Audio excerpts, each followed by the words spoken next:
أكثر الملكات جنوناً ووحشية بالتاريخ، سممت نصف شعبها وأقامت محاكم جلود الدجاج، انتقلت من أفقر أحياء مدغشقر إلى عرشها، أعدمت المسيحيين ونشرت الأوبئة والمجاعات، أثارت الرعب في قلوب الشعب حتى بعد وفاتها، واحتفل ابنها بموتها ووزع القرابين.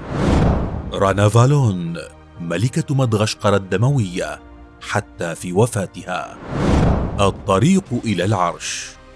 اسمها رانا فالون، وولدت عام 1788 في عائلة فقيرة جدا ومعدمة بالقرب من منطقة أنتاناناريفو بمدغشقر، لكن الصدفة وربما الحظ لعب دورا كبيرا في حياتها التي انقلبت رأسا على عقب، حيث انتقلت من أفقر أحياء مدغشقر إلى قصر الملك، وكان ذلك حين اكتشف والدها صدفة حيلة تحاك من أجل الانقلاب على الملك وقتله، فانبرى ليحذر الملك منقذا حياته وعرشه.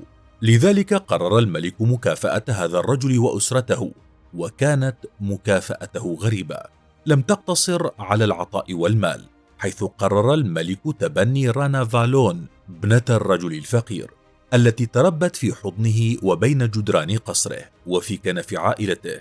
ولما شب ابن الملك وقع في غرامها، وبعد وفاة والده ورث عرشه وتزوج ربيبته، لتصبح الفتاة المعدمة الفقيرة زوجة الملك رادما الأول.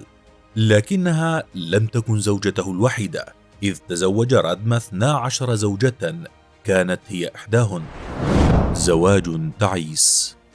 رغم أنها كانت تحتل مكانة كبيرة بين زوجات الملك وفي العائلة المالكة، إلا أنها لم تكن الزوجة المفضلة ولم تنجب له أطفالا، وقد كان على خلاف سياسي حاد مع أقاربها، ولجأ لإعدام كثيرين منهم تبعا للقوانين الملكية، ما أجج التوتر الحاصل في علاقتهما، فعاشت مهملة ولم تكن سعيدة أبدا في زواجها وحياتها، فلجأت للشرب والسهر مع نساء القصر، حتى وقعت في علاقة غير شرعية مع أحد رجال القصر كان اسمه ديفيد غريف، واستمرت العلاقة بينهما 3 سنوات حتى وفاة عشيقها قبل أن يتوفى زوجها، والذي كان في ريعان شبابه آنذاك، إذ لم يكن يتجاوز 35 من عمره، ولم يكن لهذا الملك وريث شرعي لأنه لم ينجب أطفالا، وكان من المتوقع أن يستلم عرشه ابن أخته راكتوبي وريثه الشرعي الوحيد. لكن راموفا استغلت علاقاتها بالحرس الخاص واستطاعت تخطي وريث العرش، ونصبت نفسها ملكة مدغشقر عام 1828، وقد ادعت أن زوجها هو من أمر بذلك قبل وفاته، ثم قتلت راكتوبي ووالدته وجميع منافسيها من العائلة المالكة، لتتوج ملكة رسميا عام 1829 ضمن حفل ضخم، وأصبحت بذلك أول امرأة تتولى عرش مملكة إمرينا منذ تأسيسها عام 1540. وفي خطابها للشعب يوم تتويجها قالت: لا تقولوا أبدا هي فقط امرأة ضعيفة وجاهلة، كيف يمكنها أن تحكم مثل هذه الإمبراطورية الواسعة؟ سأحكم هنا من حسن حظ شعبي أيا كان من يخرق قوانين مملكتي، فسيتم إعدامه أيا كان هو. مجنونة مدغشقر. استمر حكم رانا فالون الأولي 33 عاما، كانت من أكثر الفترات وحشية في حكم البلاد، حيث تسببت في موت أعداد هائلة من السكان، وقد لجأت إلى طريقة إجرامية غريبة في هذا المجال، كانت تسمى طريقة تانجينا، نسبة لشجرة سامة عرفت في مدغشقر منذ القدم، وارتبطت بالوحشية والإجرام لأنها استخدمت في المظالم ولمعرفة الظالم من المظلوم.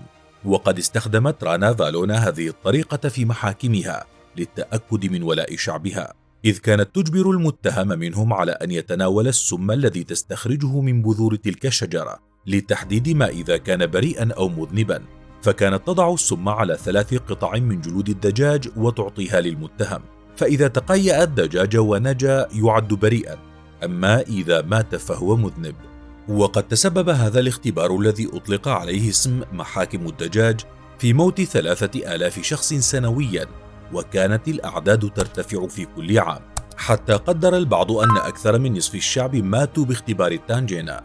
ولم يقتصر إجرام هذه الملكة في حق شعبها على ذلك، بل كانت تلجأ إلى الإعدام بطرق وحشية، بتقطيع أجساد المتهمين وهم أحياء، أو شطرهم إلى نصفين، أو غليهم بالماء الساخن. ولم يقتصر جنونها ووحشيتها على أفراد شعبها، بل شنت حملات عسكرية على المناطق النائية من البلاد، وحاربت انتشار المسيحية في زمانها. وتعرض المسيحيون في عهدها للقتل بوحشية، حيث أمرت ذات يوم بتعليق المسيحيين على جرف عال جدا، ثم قذفتهم إلى صخور مدببة أودت بحياتهم. كذلك أجبرت الملكة المتوحشة شعبها على العمل بالسخرة في ظروف صعبة ومهينة جدا، وذلك بذريعة تحسين البنية التحتية للبلاد. وتسببت تلك الأعمال بموت الكثيرين بسبب قسوة المناخ وصعوبة ظروف العمل، وأدى تركيزها على محاربة خصومها وقمع شعبها وقتله والتنكيل به أدى إلى إهمال شؤون البلاد الأخرى. لذلك انتشرت في عهدها الأوبئة والأمراض والمجاعات بسبب سوء تصرفها وقراراتها، ليتراجع عدد سكان مدغشقر في عهدها من 5 ملايين شخص إلى 2.5 مليون فقط. 33 عاما دموية جدا وبشكل لا يصدق كتبتها تلك الملكة في تاريخ مدغشقر، أوصلت شعبها للجنون أحيانا. ويقال إنها أنجبت طفلا بعد وفاة زوجها أسمته راكوتو، وهو نفسه الذي أطلق عليه الملك رادما الثاني بعد ذلك. وقد شارك في انقلاب فاشل على أمه عام 1857، وبعد وفاة مجنونة مدغشقر عام 1861 تسلم ابنها حكم البلاد. وقيل إنه ذبح آلاف الحيوانات احتفالا بوفاة والدته، ووزعها على رعاياه لشدة فرحه بالخبر. واستمر خوف الشعب من تلك الملكة حتى بعد وفاتها، إذ استمر الحداد عليها 9 أشهر، وكثيرون لم يصدقوا خبر وفاتها لعام كامل تقريبا، وكانوا يتوقعون ظهورها في أي لحظة. وقد ذكرت بعض المصادر أنه حتى يوم تشييع جثمانها كان دمويا، إذ انفجر خلال التشييع برميل من البارود أسفر عن مقتل عدة أشخاص وتدمير مبان كاملة، لتكون جنازتها دموية كحياتها تماما. فما رأيك بهذه الملكة؟ وهل سمعت بملكة دموية مثلها من قبل؟